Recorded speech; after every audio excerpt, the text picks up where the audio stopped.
Bonjour à tous, bienvenue sur KTO, c'est sous un ciel gris, un crachin de Toussaint. Corps les Murs vous emmène cette semaine à Lourdes. Au début du XIIIe siècle, en Italie, un jeune homme, fils de grand bourgeois, rêve de gloire, il s'engage dans l'armée. Mais sur la route, il se convertit, il comprend alors que sa vie doit changer. Il n'a pas 25 ans, il quitte famille, vie mondaine, mendie sa nourriture et se met au service des plus pauvres.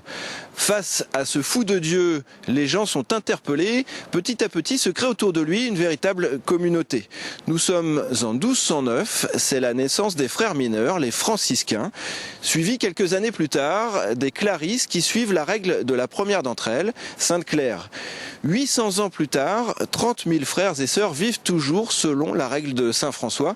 La famille franciscaine est aujourd'hui encore la plus nombreuse du monde. Frères mineurs, capucins, clarisses, laïcs des fraternités séculières, ils fêtent cette année 800 ans d'existence. Pour la famille franciscaine francophone, le véritable temps fort de cet anniversaire a lieu en ce week-end du 24, 25, 26 octobre à Lourdes. Ils sont environ 2000 venus de toute la France, mais aussi de Belgique et de Suisse romande. C'est ce que l'on va voir tout de suite dans un sujet de Sophie Lenné qui a suivi pour nous les retrouvailles sur scène de cette famille franciscaine réunie au complet. Dans la cité mariale, les pèlerins se pressent vers la grotte pour rendre grâce à la Vierge Marie. Parmi eux, des frères portant la bure, le vêtement par excellence des franciscains, avec pour ceinture une corde blanche et 3 nœuds symbolisant les vœux évangéliques. Et ils sont près de 2000 à s'être rassemblés frères et sœurs à Lourdes. Leur objectif, commémorer le 800e anniversaire de leur ordre. Quand vous avez des réunions de famille, il faut y être, hein. Si les réunions de famille, on n'y est pas, bon, c'est plus de famille. Hein. Et en effet, toutes les branches de la famille franciscaine ont répondu présentes. Dans la famille, on est Clarisse. Franciscain laïque. Je suis capucine. Je suis franciscaine du Saint-Esprit. Je suis un frère mineur franciscain. Une famille très diversifiée. Heureusement, il existe certains codes vestimentaires qui permettent de les distinguer. Les frères mineurs dits capucins, ce sont les frères mineurs de la vie érémitique. Mais voilà qu'un de ces frères a voulu une forme un tout petit peu différente de l'habit, hein, et il a créé un capuchon. Voilà le capuchon, voilà. Et derrière, vous voyez le capuchon. Le capuchon. Simple. Voilà. Qui est un petit peu différent. Alors c'est un surnom, les gens, au lieu de dire les frères mineurs de la vie érémitique, on dit les capuchines et les capuchons. Et les franciscains, c'est avec 2. Voilà. Voilà, avec 2. Comme ça, la différence entre franciscain et capucin. Voilà, c'est une différence de capuchon. 14h, coup d'envoi du rassemblement. Tour à tour, les différentes communautés franciscaines se présentent. Une famille organisée en 3 ordres. Le premier ordre, les frères mineurs, regroupant les franciscains, les capucins et les conventuels. Le second ordre comprenant les sœurs Clarisses, se réclamant de Sainte Claire, et les sœurs franciscaines. Et enfin, les fraternités franciscaines séculières, composées de laïcs célibataires ou mariés. Tous sont animés d'un même souffle évangélique. Celui de vivre la spiritualité de saint François d'Assise en suivant ses principaux fondements que sont la pauvreté, la prière et la fraternité. C'est extraordinaire parce que c'est aussi l'occasion de se dire, bon, on vit de la même intuition et elle s'est institutionnalisée de façon très différente, mais il y a une unité sous-jacente derrière, il y a une même recherche. Je crois que la famille franciscaine, c'est ça, c'est un grand bouquet de fleurs avec plein de fleurs différentes. Au terme de cette rencontre, juifs, sikhs, bouddhistes et musulmans rejoignent les franciscains. Une belle manière de rappeler que leur père spirituel, Saint François, est le précurseur du dialogue interreligieux. Au cœur de ce grand rassemblement, les carrefours, ils sont pour les participants l'occasion de mieux connaître les activités de la famille franciscaine. Née il y a 800 ans au cœur du Moyen-Âge, la spiritualité franciscaine reste d'une étonnante modernité. On retrouve les frères mineurs dans les prisons, auprès des malades, des handicapés, avec les prostituées. On les retrouve parfois sur les routes, d'autres vivent en communauté ou en mission. C'est ce que l'on va voir tout de suite dans un sujet de Sibylle de Lettres. Vous êtes un détenu, vous êtes considéré comme si vous étiez la bête noire, c'est-à-dire chaque détenu, peu importe ce qu'on a fait, on est considéré comme un grand criminel. Cet homme qui écoute attentivement ce détenu à la prison d'Uzerche est un frère franciscain. Chaque semaine, frère Dominique Marie quitte sa robe de bure pour venir soutenir les personnes incarcérées. Une vidéo sur sa vie de tous les jours que le frère a partagée à Lourdes lors du carrefour intitulé « Franciscains en prison ». Alors j'aime beaucoup dans le message de Lourdes, il y a eu une apparition et Bernadette, elle me regardait comme une personne. Et cette phrase m'a beaucoup aidé à apprendre à regarder la personne détenue comme une personne. Entouré de religieux comme lui, mais aussi de laïcs, il a partagé pendant 1 heure son expérience auprès des plus démunis. Une manière pour ses frères et sœurs de vivre pleinement la spiritualité de Saint François. Ça rentre dans notre charisme. La minorité pour nous, c'est servir les plus pauvres. Et dans le milieu carcéral, tous les détenus ou prévenus, pour nous, ce sont des pauvres. Et les franciscains n'agissent pas qu'au niveau local. Souvent là où on ne s'y attend pas, cet homme qui témoigne à son tour est le coordinateur du programme Afrique de Franciscains International. Cette ONG franciscaine a un siège au sein du Conseil de l'ONU. Lorsqu'on prend une résolution sur la question de la pauvreté, qui est une préoccupation de la famille franciscaine, forcément, les franciscains ont leur mot à dire, ont leur témoignage à apporter, ont leur expérience à apporter aussi pour nourrir le débat. Et il est donc important d'être à ce niveau, au niveau international, pour pouvoir intégrer la spiritualité franciscaine, l'action franciscaine et les préoccupations franciscaines dans les prises de décision. Autre carrefour, autre ambiance. C'est dans une salle bondée que les membres du comité interreligieux présentent leurs travaux. Mais cette fois, l'Assemblée est partie prenante tant pour poser des questions sur le fonctionnement du comité ou comme cette auditrice qui cherche de l'aide pour appliquer ce dialogue au quotidien. C'est difficile pour nous, qui sommes laïcs de base, de comprendre comment, dans notre vie, on peut rencontrer des gens différents et ne pas avoir de préjugés de religion, de culture. Et je pense qu'en allant à des rencontres comme ça, on voit comment les gens arrivent à dialoguer ensemble. Le temps d'un après-midi, les participants ont pu prendre la mesure de la présence franciscaine dans notre société. Alors les gens nous disent mais où êtes-vous? Parce qu'évidemment on n'a pas d'école, on n'a pas d'université, on n'a pas de grandes œuvres comme ça. Mais je crois que c'est justement notre spiritualité, cette présence au cœur du monde, souvent dans des lieux de fracture où les gens souffrent de solitude, d'exclusion. Dialogue pour la paix, action non violente contre les conditions de vie dans les centres de rétention, accueil et accompagnement des malades et des personnes handicapées, autant de thèmes et d'initiatives présentées qui prouvent une fois de plus que la spiritualité franciscaine est encore et toujours d'actualité. Voilà, on se retrouve maintenant avec notre premier invité ici même à Lourdes, avec le frère Benoît Dubigeon. Frère, bonjour. Bonjour. Alors vous êtes ministre provincial des franciscains de la province du Bienheureux Pacifique. Concrètement, ça veut dire que vous êtes le provincial, vous vous occupez de la partie ouest de la France. Tout à fait, exactement. Pour les frères mineurs. Pour les frères mineurs franciscains, exactement. Avant de vous faire réagir un petit peu sur ce que l'on vit ici durant ces 3 jours à Lourdes, en quoi c'était important de réunir la famille? C'était pour montrer la diversité de l'appel et puis aussi montrer qu'il y a une volonté de vivre ensemble. La famille franciscaine, comme toute famille, a besoin de temps en temps de fêter ses anniversaires pour se ressourcer, se recentrer sur son message et puis aussi pour mieux partir comme missionnaire, puisque l'ordre des franciscains est essentiellement missionnaire, ou alors il n'est pas. Donc l'objectif n'est pas de nous retrouver uniquement pour nous faire plaisir, mais pour nous conforter dans notre identité de franciscains, de franciscaines, de clarisses, de conventuels, de capucins, de laïcs franciscains, pour mieux aller sur les chemins, comme l'a fait saint François il y a 8 siècles, et annoncer la bonté et la beauté de Dieu sur les chemins.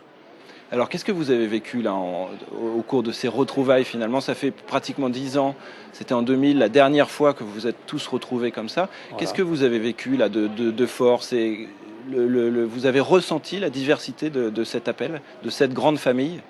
Alors la famille, en France, elle est particulièrement unie. J'allais dire beaucoup plus que dans d'autres pays du monde entier.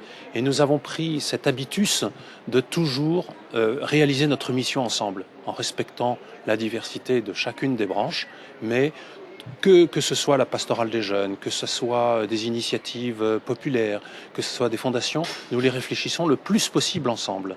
Et donc, certainement, à l'occasion de ce 8e centenaire de la fondation du charisme franciscain, nous faisons l'expérience d'une profonde unité, d'une profonde aussi diversité, parce que nous voulons respecter nos différences, et puis aussi dans un contexte où notre société est particulièrement sécularisée, le désir de sortir peut-être d'un enfouissement qui a été de montre pendant, je dirais, une quarantaine d'années, et sortir de nos couvents, sortir de nos maisons, sortir de nos cercles, pour aller vers les gens, pour leur témoigner de la proximité de Dieu. Sortir de l'enfouissement. Je rebondis un petit peu sur ce que vous venez de dire. Il y avait une forme d'enfouissement depuis une quarantaine d'années. Il y avait une forme d'enfouissement qui correspondait à une réaction par rapport à une église un peu triomphaliste, peut-être qui avait trop partie liée avec le pouvoir ou avec la gloriole. Et je crois que nous devons beaucoup à ceux qui nous précèdent d'avoir fait ce travail de profonde proximité dans des usines, dans des quartiers populaires, dans des cités très défavorisées. Moi, j'ai vécu moi-même à Saint-Denis, en cité HLM, et je crois que c'est très important. Et je crois qu'aujourd'hui, dans cette période plus sécularisée, les personnes attendent de nous que nous leur montrions un visage joyeux, un visage évangélique, un visage, j'allais dire, un peu audacieux. Nous avons redécouvert les missions itinérantes sur les chemins. Moi-même, participer bientôt au mois de décembre à Lyon à une mission itinérante dans les rues, en demandant le pain, le gîte aux personnes, et en échange de quoi nous essaierons de leur offrir la paix qui nous traverse le cœur. Vous-même avez participé à ça? Je vais y participer au mois de décembre pour montrer l'importance de ce renouveau de l'évangélisation et de la mission, de ce renouveau d'une présence dans des quartiers que nous n'avons pas vraiment habités, fraternisés, pour montrer que tout homme, tout quartier, toute personne défavorisée a le droit à ce qu'on lui montre combien Dieu lui est proche. C'est vraiment ça la vocation des franciscains. Parce que, voilà, à l'origine, il y a presque, on pourrait résumer ça, il y aurait une double vocation. Les pauvres d'un côté, on pense à Saint François et les lépreux, et puis il y a le prêche. Peut-être que depuis une quarantaine d'années, il y avait peut-être moins le prêche et plus les pauvres. Est-ce que je résume bien? Oui, c'est exact. Il ne faut pas opposer les choses, parce que chacun des frères qui nous précèdent ont eu cette double vocation de proximité, notamment avec les plus pauvres, parce qu'effectivement, l'ordre des frères mineurs a une attention privilégiée aux plus exclus, pour lui montrer que même lui, il est le préféré de l'amour de Dieu. Et puis en même temps, ces prédications, cette présence dans les mondes d'hôpitaux, dans le monde des prisons, dans le monde des gitans, des gens du voyage, et aussi, j'allais dire aussi dans des facultés, Saint François est un homme qui n'exclut personne. Et que qu'on soit riche ou qu'on soit pauvre, avec une préférence pour les plus défavorisés, nous essayons d'être présents pour témoigner de la proximité de Dieu pour tout homme, je me répète. Vous parliez de n'exclure personne. C'est vrai qu'ici, il y a beaucoup de jeunes. Près de 800 jeunes sont présents pour ce grand rassemblement. Vous l'avez ressenti, vous me le disiez quand on préparait l'émission, ça vous a beaucoup ému de voir ces jeunes à la fois samedi soir lors de cette représentation théâtrale, dimanche soir pour ce festival, un peu cette fête qu'ils ont donnée. Est-ce qu'il y a un vrai lien, j'allais dire historique, entre les jeunes et puis la spiritualité de Saint François? Dans la mesure où on est habité par Dieu, on est jeune. Qu'on ait 95 ans ou qu'on ait 20 ans ou 15 ans, la jeunesse n'est pas une affaire d'âge, c'est une affaire, un cœur habité n'a pas d'âge. Mais bien évidemment, ça fait des années que moi-même avec d'autres, avec des laïcs, des sœurs, des frères, on a travaillé à relancer une jeunesse franciscaine en France qui existe de manière assez active en Italie notamment et dans d'autres pays, en Pologne, en Amérique latine.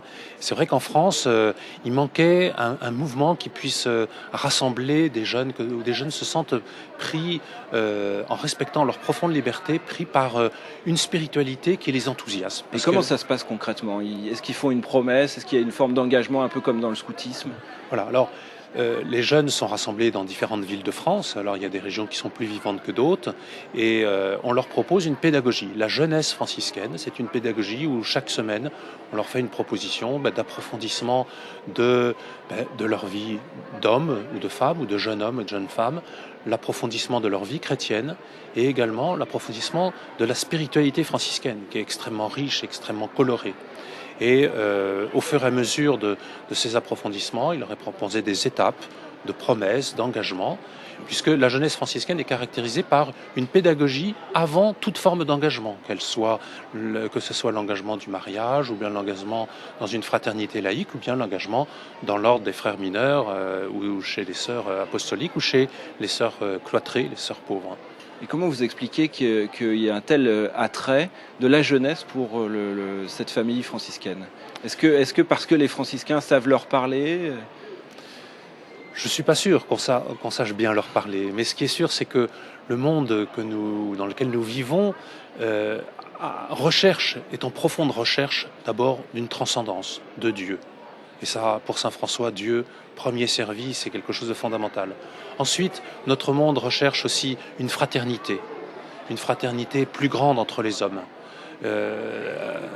Dans un monde où finalement l'individualisme est quand même assez considérable, les jeunes recherchent des frères, des sœurs. Et puis un souci de la justice, de la paix, un souci de rejoindre aussi ceux qui sont déshérités, ceux qui sont jetés comme des Kleenex par la crise, par le chômage, par toute forme de discrimination ou de guerre. Et j'allais dire la joie. C'est un petit peu vrai de toutes les communautés religieuses, enfin, on ne peut pas en exclure. Comment ça se fait que les franciscains, qui est un ordre créé au Moyen-Âge, arrivent à parler à des jeunes aujourd'hui, au début du XXIe siècle ? Alors c'est sûr que les franciscains n'ont rien de spécifique par rapport à tout chrétien. Ils n'ont rien en propre, si ce n'est de coûte que coûte de remettre le Christ à la première place. Et de mettre, à cause de cette fraternité avec le Christ, de découvrir combien nous n'avons qu'un seul Père. Et c'est pour ça que cette fraternité basée sur cette unique paternité de Dieu nous fait rencontrer des musulmans, nous fait rencontrer des bouddhistes. Le dialogue interreligieux, c'est quelque chose de très important. Le dialogue interculturel, le rapport à l'écologie et à la création, la non-violence, tout ça c'est des valeurs qui sont très porteuses et dont les jeunes ont soif. Et c'est pour ça qu'ils trouvent en Saint François et notre spiritualité, j'allais dire, ils se trouvent à l'aise. Alors encore faut-il nous-mêmes bien les accompagner, bien les guider, en leur laissant profonde liberté dans cet accompagnement, mais être là. Et c'est bien notre rôle. Frère, merci beaucoup pour ce témoignage. Alors on l'a vu, il semble y avoir un tournant charismatique chez les franciscains. Je pense aux franciscains du Bronx, aux frères errants d'Amérique du Sud, une multitude d'initiatives, en fait, comme les jeunes de la fraternité séculière de Bitche qui ont animé la soirée de dimanche soir. On est bien loin, vous allez le voir, du franciscain en robe de bure. C'est un sujet de Sophie Lenné. Un frère habillé en robe de bure en train de se déchaîner sur la piste, une image pour le moins insolite. Voici le frère Daniel Marie, l'animateur de cette soirée de renouveau charismatique. Une veillée de louanges qui rassemble plus de 200 jeunes à la Cité Saint-Pierre, sur les hauteurs de Lourdes. Et ici, c'est un peu comme dans une boîte de nuit. Guitare électrique, synthé, djembé, un orchestre de choc pour permettre à ces jeunes franciscains de louer le Seigneur dignement, à la manière de leur père spirituel, saint François d'Assise.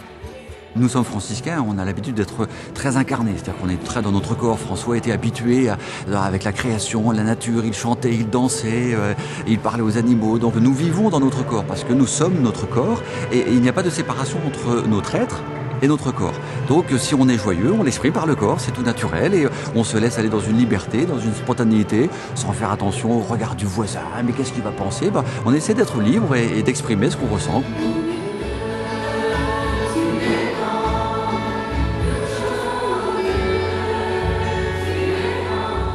Venus des quatre coins de la France, ces jeunes âgés de 13 à 30 ans ont à cœur d'exprimer leur foi librement.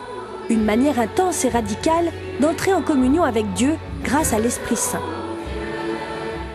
Moi, c'est vraiment pour la grande gloire de Dieu. C'est si le Seigneur m'a donné cette voix, m'a donné ce cœur, il m'a tout donné. Pour lui, c'est comme si un remerciement. C'était louer à fond le Christ. C'est le cadeau, quoi. Le cadeau qu'il nous a donné, on lui rend. De temps à autre, le frère Daniel prend la parole. Merci, je suis un grand prêcheur, très très grand prêcheur. Dieu m'aime quand même. En utilisant un vocabulaire de jeunes, ce frère conventuel de Cholet médite la parole de Dieu dans la Bible. Son prêche a un effet saisissant sur ces jeunes habitués et séduits par ces soirées de prière. Il faut se donner à fond, il faut vraiment danser, tout oublier, penser au Seigneur. Et franchement, c'est assez énorme quand on y est. Ce qu'on a vu ce soir, c'était pour moi une habitude, quoi. C'était intense, c'était dans un mouvement intense de foi, d'espérance et de charité, ensemble, tout dans un groupe. Et on loue l'Esprit Saint normal, quoi. Pour moi, c'est grandiose. Mais au-delà de l'aspect festif, ce qui touche aussi les jeunes, c'est la spiritualité de François d'Assise. Pour eux, ce saint est un modèle à suivre. C'est vraiment de grandir dans la foi à la manière de Saint François. Saint François joue un grand rôle pour moi, notamment dans l'apprentissage de l'humilité, de la pauvreté, de la charité tous les jours. Ainsi, au travers de la danse, le chant et la prière, les jeunes laissent exprimer leur joie de vivre une expérience commune de la foi. Comme quoi, on peut faire partie d'une famille vieille de 8 siècles et faire preuve de modernité. On va rester dans cet esprit du renouveau de la famille franciscaine, cette fois avec les jeunes de la communauté conventuelle de Cholet. Ils jouaient samedi soir une pièce de théâtre retraçant la vie de Saint François. C'est un sujet de Sibylle Delettre. Premier grand spectacle de ce rassemblement, celui des jeunes de Cholet. Ils ont répondu à l'appel de la troupe Laudate aussi, qui joue ce spectacle depuis 10 ans. Mais pas facile pour ces adolescents de monter une représentation dans la journée. Certains ne la connaissaient même pas avant de venir répéter ce matin. C'était, je sais pas, un spectacle qui n'était pas forcément bien préparé, mais qui a été mis sous le regard du Seigneur. Voilà, sous la protection du Saint-Esprit. Où on leur propose d'entrer dans la vie de Saint François d'Assise et de représenter les différentes étapes de sa vie. Et en le jouant, ils le découvrent, ils le vivent de l'intérieur, et ils le vivent vraiment aussi comme une prière. C'est vraiment comme ça qu'on veut leur transmettre. 20h30, les jeunes débutent la représentation. 14 tableaux retracent la vie de Saint François, sa jeunesse dans une famille bourgeoise, son engagement dans l'armée et le départ pour la guerre, sa rencontre avec les lépreux qui les mènera à se dépouiller devant l'évêque d'Assise.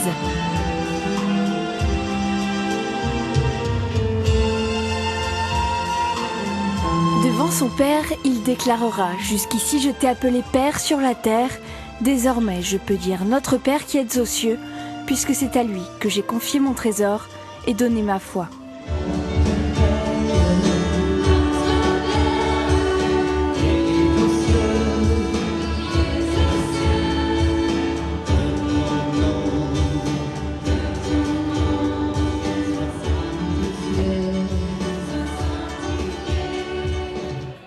Une pièce touchante et drôle à la fois, 2 heures durant, le public revit le cheminement de Saint François, lui qui convertira les brigands et fondera l'ordre des frères mineurs. Autre moment du spectacle, la rencontre avec Frère Loup. En chanson, les jeunes tentent de montrer l'amour de François pour tout ce qu'a créé Dieu. Un véritable succès pour ces jeunes ovationné pendant de longues minutes. Mais c'était génial, franchement c'était super. C'est vraiment quelque chose de fort et ça nous touche tous et ça nous donne vraiment envie aussi de toucher les autres en fait. Ouais, vraiment le mot que j'ai envie de dire pour ce soir, c'est émerveillement. C'était vraiment très, très prenant, très enthousiasmant. On a dansé, on a chanté, on a prié et c'était vraiment merveilleux. Ce qui m'avait enthousiasmé, c'est de voir tous ces jeunes. C'est vraiment magnifique. C'est un beau message d'espoir. Une soirée qui s'est achevée avec un temps de joie et de louange tous ensemble. Alors, deuxième invité de ce Hors les Murs consacré au rassemblement de la grande famille franciscaine, sœur Elisabeth Robert. Sœur, bonjour. Bonjour. Alors, on va le voir tout de suite, vous êtes à la fois sœur apostolique, vous êtes aussi supérieure générale de l'Institut des Sœurs de Saint-François d'Assise, vous êtes aussi théologienne, vous avez longtemps travaillé avec des malades dépendants, notamment de la maladie d'Alzheimer. On va revenir un petit peu sur votre expérience auprès de ces malades. Mais d'abord, pour commencer, un petit mot sur votre congrégation. Qu'est-ce que vous faites exactement ? Alors, la congrégation est un institut de vie religieuse apostolique franciscaine. Donc, il se rattache à la famille franciscaine, au 3e ordre. Alors, c'est très compliqué dans la famille franciscaine, vous avez dû déjà ça, on le l'a vu un petit peu, oui.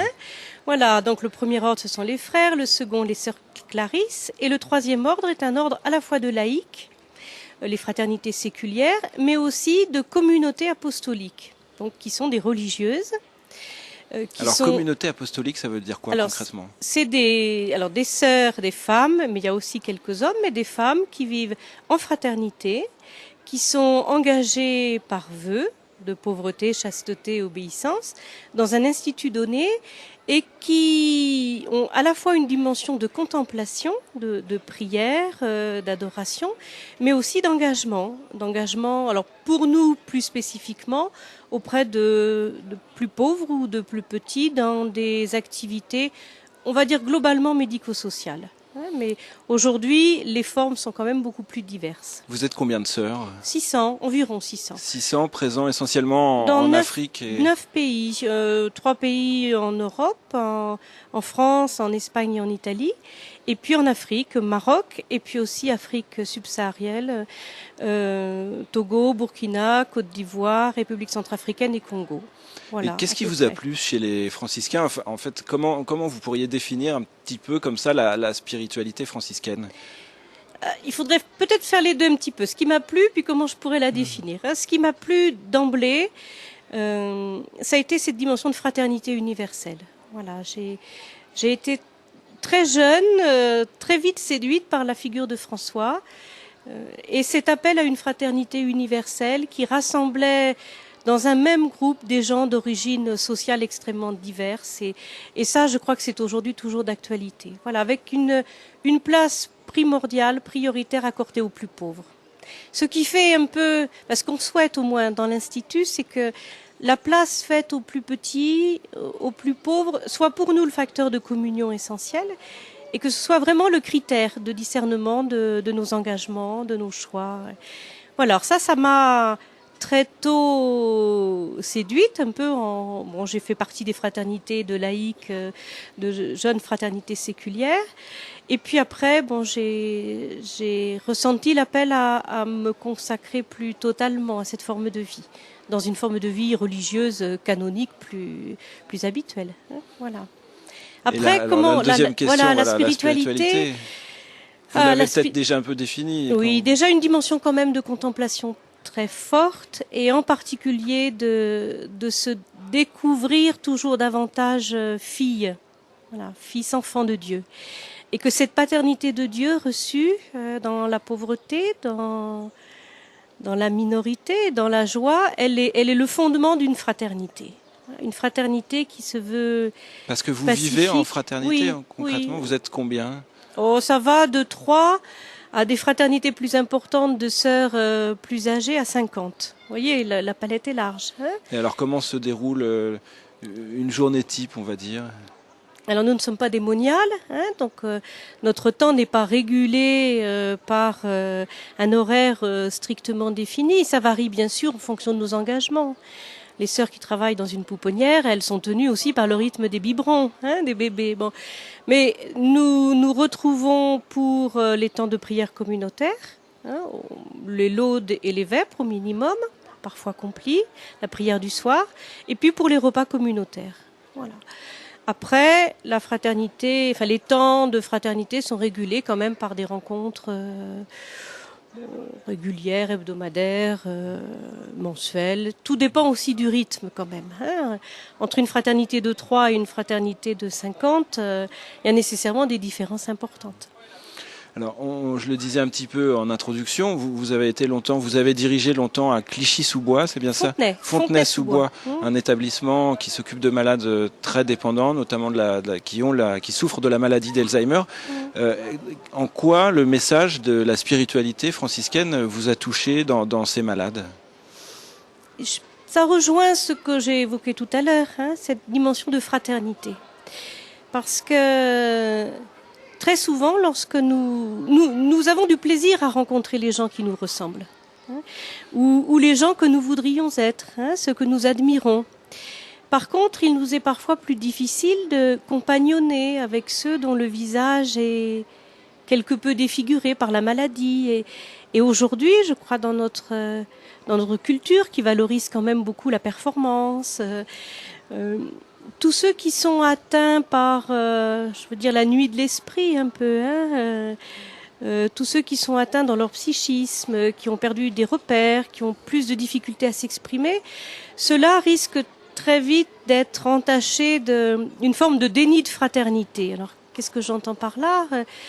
Des gens dont on ne veut plus auxquels on veut plus avoir affaire ou qu'on aurait vite tendance à exclure. Alors, pas forcément avec des exclusions violentes, mais dans le quotidien, avoir plus de difficultés à leur adresser la parole, à les côtoyer, à s'intéresser à eux, à les considérer comme des partenaires de l'échange, voilà, comme des êtres humains à part entière.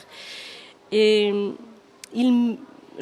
plus qu'il me semble, je suis certaine qu'il y a là un appel pour rendre vraiment à tout être un véritable visage fraternel et humain.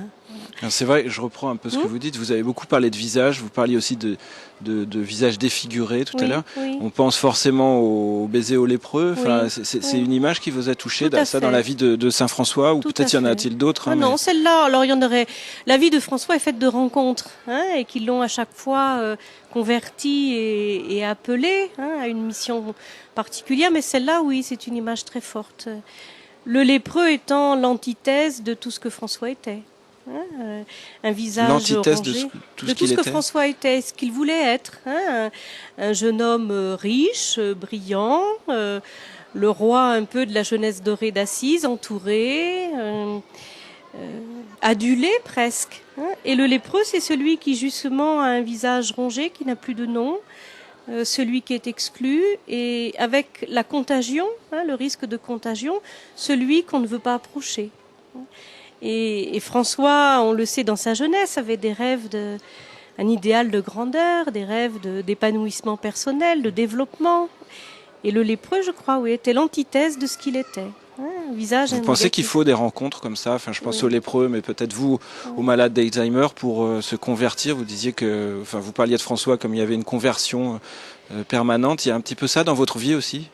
Oui, d'abord peut-être aussi, si François lui refusait le lépreux, c'est peut-être aussi qu'il refusait de voir sa propre lèpre, et que la rencontre avec le plus petit ou le plus pauvre nous fait mesurer aussi notre propre pauvreté et dépendance, et que souvent les limites qui sont les nôtres, on a du mal à les accepter, on se rêve toujours plus grand et on voudrait toujours rajouter une coudée à sa taille.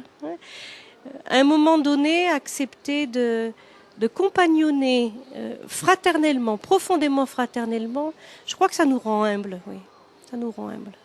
Qu'est-ce que vous leur apportez à ces malades? Vous sentez que parce que peut-être, c'est un peu simpliste, mais le fait d'être franciscaine, d'avoir la foi, il y a un autre rapport au corps malade et puis comme ça une dépendance.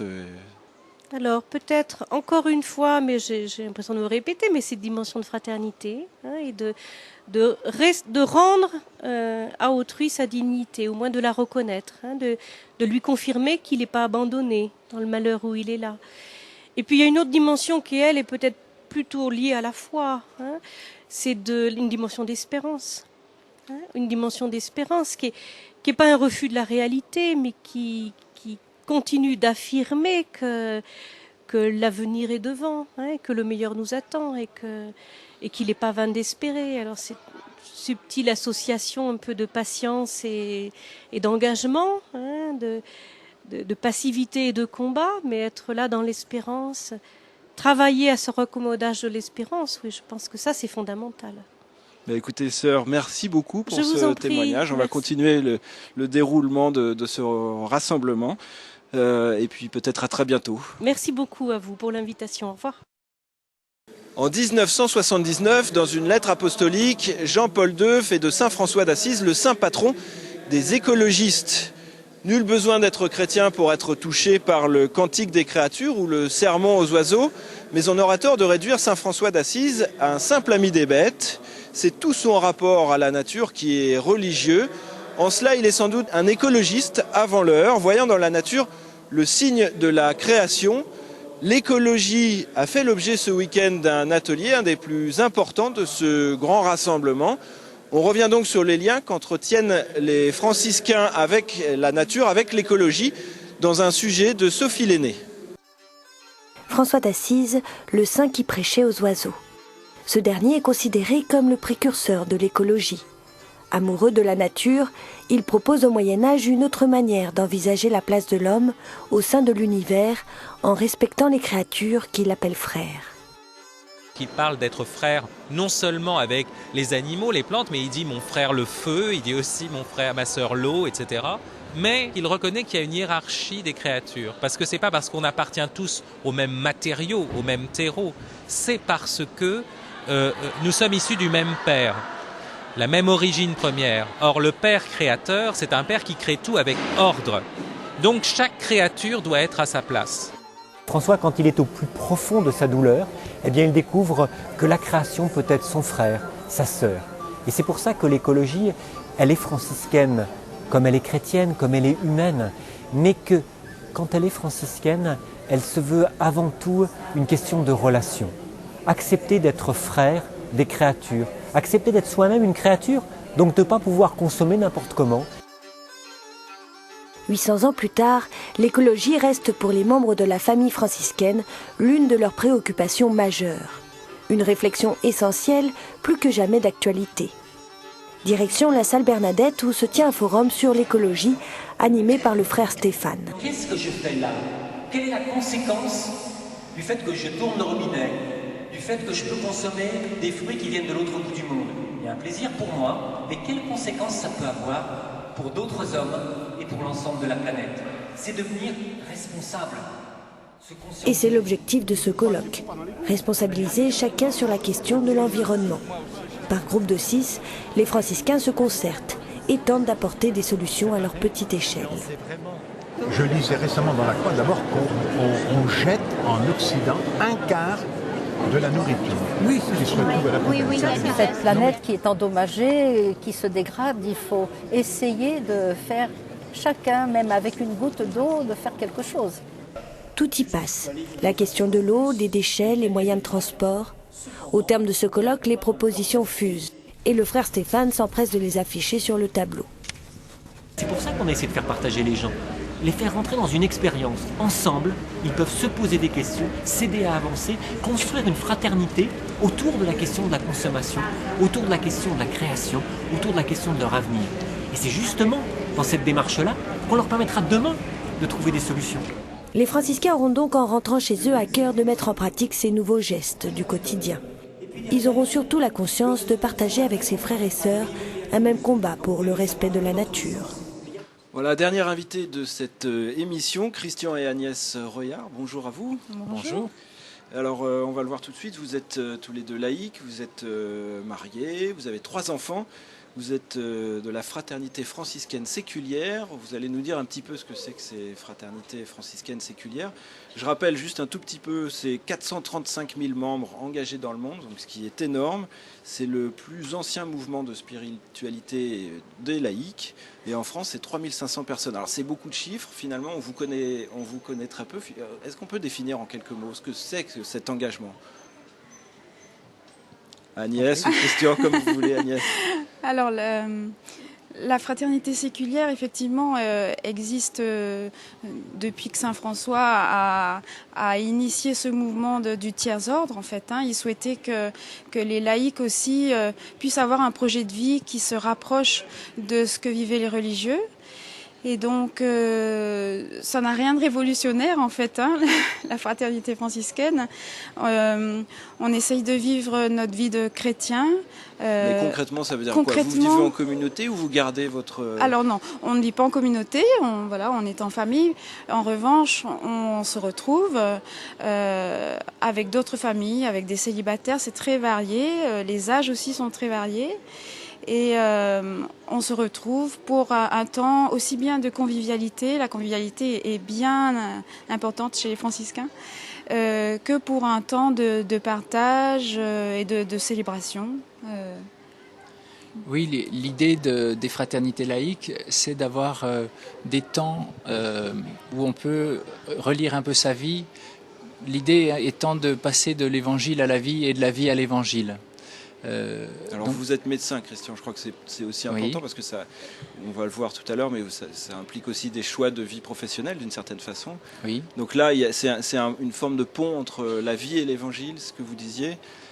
Oui, je crois vraiment que c'est une inspiration une intuition qui fait qu'on va enraciner profondément notre quotidien dans notre foi chrétienne, sous le regard de Saint François, qui a eu quand même des intuitions géniales, en termes de fraternité, voir dans chaque personne que je croise, que ce soit dans mes relations quotidiennes ou dans mon travail, voir dans chaque personne en face de moi une personne qui est appelée à se révéler, qui est appelée à devenir plus grand que ce qu'elle peut imaginer être. Voilà, donc c'est cette idée de fraternité universelle, parce qu'on est tous nés d'un même père. Voilà, et puis aussi cette notion de pauvreté chère à François et qui fait aussi que, voilà, quand je me retrouve face à quelqu'un, ben je suis pas plus riche que lui. Voilà, je suis dans une grande pauvreté. Et puis ce qui va avec, je crois, une grande humilité au quotidien. Comment ça se fait que vous soyez retrouvés comme ça tous les deux aujourd'hui dans une fraternité franciscaine?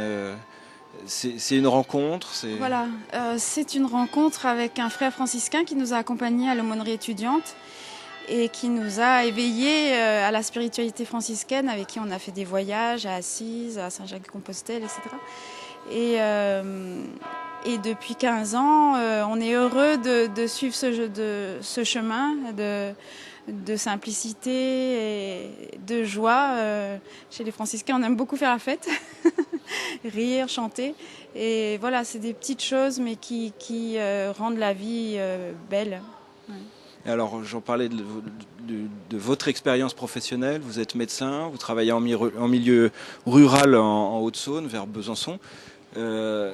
Concrètement, quel sens prend cet engagement en tant que médecin? On m'a posé cette question hier déjà. Parce que vous avez témoigné lors de ce rassemblement. Voilà, j'ai témoigné hier. C'est pas forcément très visible et très extraordinaire, mais c'est tenter à chaque consultation, puisqu'on parle au niveau professionnel, d'accorder à la personne qui est en face de moi absolument tout mon temps au moment où je la rencontre. Voilà, me dire, pour l'instant, pendant ce quart d'heure ou ces 20 minutes qui sont données, cette personne est mon unique souci. Voilà. Et je vais essayer de la regarder le plus objectivement possible, de l'accompagner là où elle en est, en me disant que quel que soit son problème, elle n'est pas figée dans ce problème, elle est appelée à grandir et que peut-être je peux participer d'une façon ou de l'autre à son avènement, on va dire. Voilà. Ils le savent, vos patients, que vous êtes à la fois chrétien, mais aussi... Oui, alors en milieu rural, tout se sait beaucoup. Donc, dans mon village, oui, les gens savent que je suis chrétien, que je suis engagé. Je prends de temps en temps ma guitare à la messe le dimanche. L'aspect franciscain, peut-être un peu moins connu, puisque notre engagement en fraternité est plus sur Besançon et donc moins connu au niveau de notre paroisse. Il n'y a pas forcément, Agnès, la volonté de témoigner, peut-être pour évangéliser, convertir. C'est plutôt une... Je crois que l'évangélisation, c'est laisser vivre sa vie habitée par l'évangile. C'est ça. Non, on ne fait pas de choses extraordinaires, non. Mais ce que je voulais rajouter par rapport au regard qu'on peut porter sur l'autre, et donc sur les patients ou sur les personnes qu'on rencontre, c'est ce regard de pauvreté dans le sens je me fais petit pour laisser la place à celui que je rencontre. Je me fais petit pour révéler à l'autre ce qu'il a de bon en lui. Et je crois que François, c'est quelque chose qui était important, ce message de pauvreté. C'est des frères mineurs, hein, par définition. Et c'est ce qui me touche beaucoup dans le message de François. Ça, vous y pensez, vous avez 3 enfants, vous y pensez quand vous éduquez vos enfants, dans le sens où on n'est pas là pour faire carrière peut-être, il y a autre chose dans la vie. Qu'est-ce que vous leur dites à vos enfants? c'est pas facile à répondre, mais les enfants voient que, effectivement, à travers nos choix de vie, c'est avant tout la rencontre avec l'autre qui est importante pour nous. La rencontre des autres, c'est vrai qu'on est souvent à droite, à gauche, avec d'autres familles, et je crois qu'ils aiment beaucoup ça aussi. Et à mon avis, ils sont réceptifs à ces choix de vie qu'on a faits. Voilà. Mais ces choix de vie vont jusqu'où? Peut-être aussi au fait que vous avez choisi ce milieu rural, que peut-être vous n'allez pas forcément déménager pour vous installer ailleurs dans une grande ville. Enfin, il y a des choses comme ça aussi qui font vous allez rester peut-être à la campagne pour témoigner, pour vivre avec les gens simples. Cette humilité, jusqu'où ça va finalement? Alors, je ne sais pas, parce que le choix professionnel, il était avant que je connaisse les franciscains, mais voilà, il n'y a peut-être pas de hasard. C'est vrai que depuis longtemps, j'avais envie d'exercer une médecine plutôt familiale, avec là aussi accompagner les gens tout au long de leur vie, dans leurs événements de vie, que ce soit heureux ou moins heureux, dans la maladie aussi. Et voilà, et je trouve, c'est ça qui me réjouit aussi, c'est que je trouve une certaine cohérence entre ces choix-là et puis ce que j'ai découvert chez les franciscains.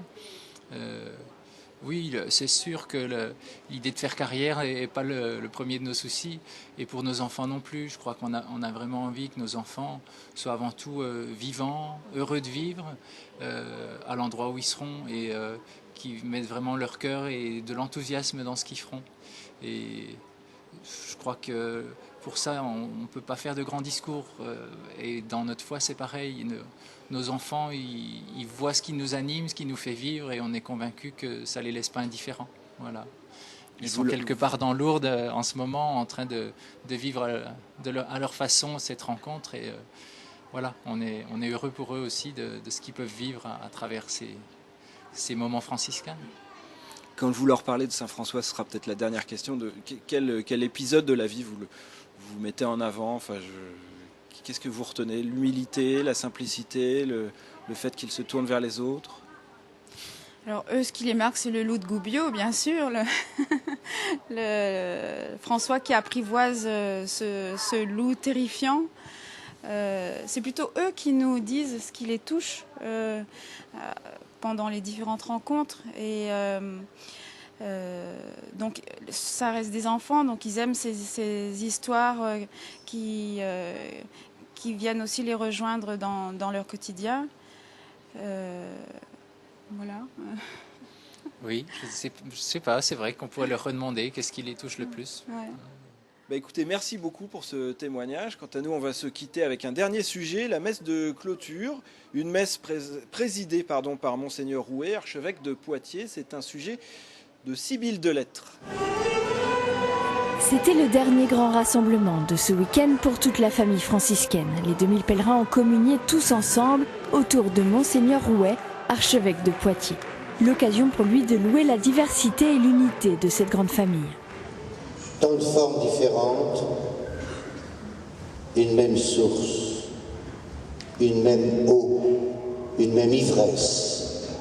C'est ce que nous fêtons ce matin.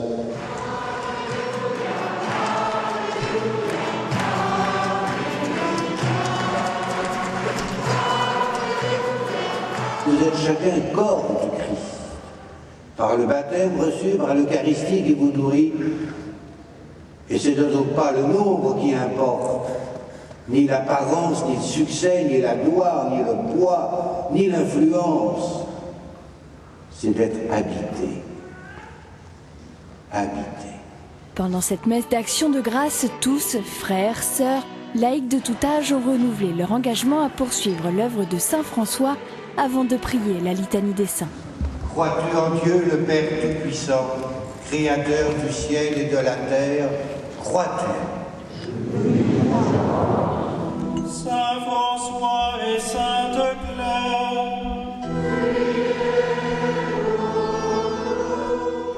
Une célébration qui s'est achevée dans la louange et la joie pour tous de poursuivre le chemin de Saint François.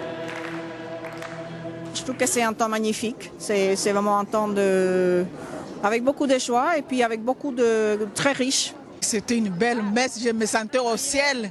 En tout cas, j'ai prié dans mon cœur pour que cette famille ne disparaisse pas. Eh bien, on est requinqués. On est reparti pour un tour. Sans le Seigneur, le rassemblement n'aurait jamais existé, n'aurait jamais eu lieu. Donc c'est l'action de grâce pour le travail de l'Esprit Saint dans nos cœurs aujourd'hui. Et mon attente, c'est que personnellement et ensemble, on continue vraiment à être à l'écoute de l'Esprit, à se laisser convertir, transformer par lui, pour rayonner de cette joie du Christ. Après l'envoi de Monseigneur Houet, comme l'avait fait le pape Innocent III avec Saint François, la famille franciscaine repart de ce rassemblement renforcé, prête à partir sur les routes pour annoncer et partager l'Évangile.